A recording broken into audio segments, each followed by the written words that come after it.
Mari kita sampai kepada poin yang ke-17. Apakah kita orang yang bertanggung jawab? Orang yang bertanggung jawab memiliki rasa tanggung jawab yang sangat besar. Ia selalu sadar ia harus memberikan pertanggungjawaban tentang dirinya sendiri. Kalau kita bertanggung jawab, kita takut akan Tuhan. Kita nggak sembarangan ngomong, nggak sembarangan berbuat sesuatu. Saudara mengerti, hidup saudara meninggalkan kesan atas orang-orang di sekitar saudara, yang akan mempengaruhi mereka untuk kekekalan.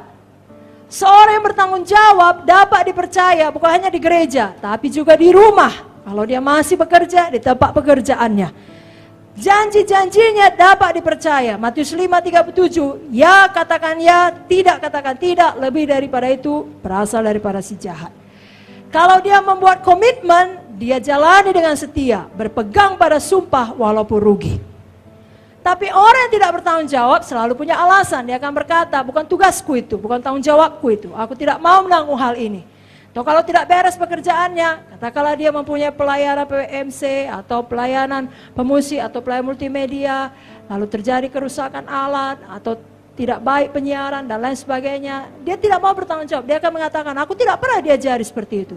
Tidak ada yang mengatakan aku harus menyiapkan mic sebelum menyanyi. Tidak ada yang mengatakan aku harus memeriksanya, memastikannya. Dia tidak mau bertanggung jawab. Dia akan mengatakan, aku tidak suka ini, aku keluar. Tekanan ku alami terlalu besar dalam pelayanan, aku tinggalkan. Aku akan tetap melayani juga dalam porsi yang aku mau. Tidak lagi sebagai full timer, sebagai jemaat biasa. Dan lain sebagainya, itu tidak bertanggung jawab. Kain melepaskan dirinya dari tanggung jawab pada waktu Tuhan menanyakan, di mana adikmu? Lancar kali mulutnya menjawab, aku bukan penjaga adikku. Saudaraku, kita tidak mau seperti Kain. Kain sampai akhir hidupnya tinggal di tanah Nod. Itu diartikan pengembara. Tidak pernah tenang, saudaraku.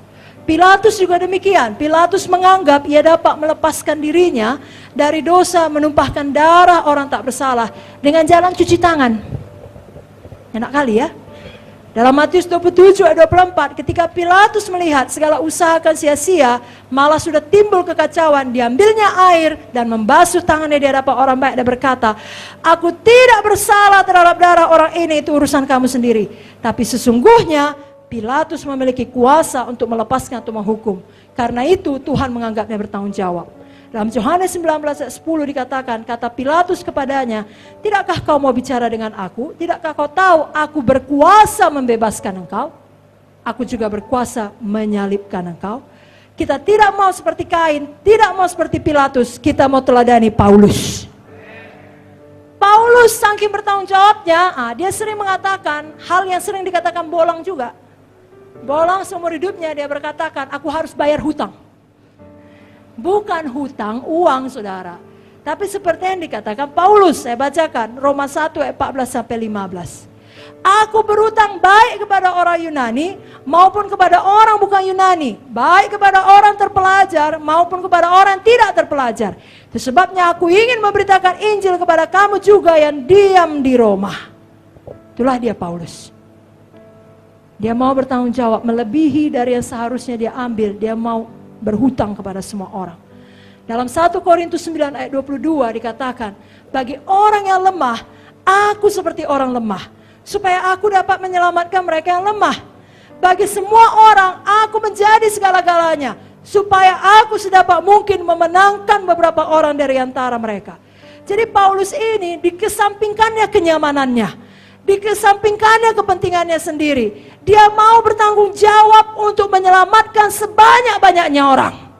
Saudara yang sudah diberkati Tuhan, yang sudah punya gedung gereja yang baik, penghidupan yang baik, suami istri anak yang baik, rumah yang baik, mobil yang baik, tolong jangan hidup nyaman sampai tua. Saudara harus seperti Paulus dan berkata, aku rela menjadi segala-galanya supaya aku dapat menyelamatkan lebih banyak orang.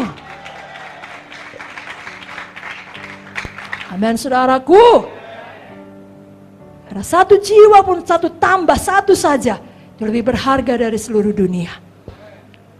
Paulus dapat berkata demikian dan berbuat demikian karena ia senantiasa memiliki kehidupan Yesus di dalamnya. Kemanapun dia pergi, dia bawa Zoe di dalamnya. Saya bacakan 2 Korintus 4 ayat 10 sampai 11. kami senantiasa membawa kematian Yesus dalam tubuh kami, supaya kehidupan Yesus juga menjadi nyata dalam tubuh kami. Sebab kami yang masih hidup ini terus-menerus diserahkan pada maut karena Yesus, supaya juga hidup Yesus menjadi nyata dalam tubuh kami yang fana ini. Mari kita seperti Paulus, tidak pernah mengundurkan diri, tapi kita, ya kalau Bolang bilang, sorong diri.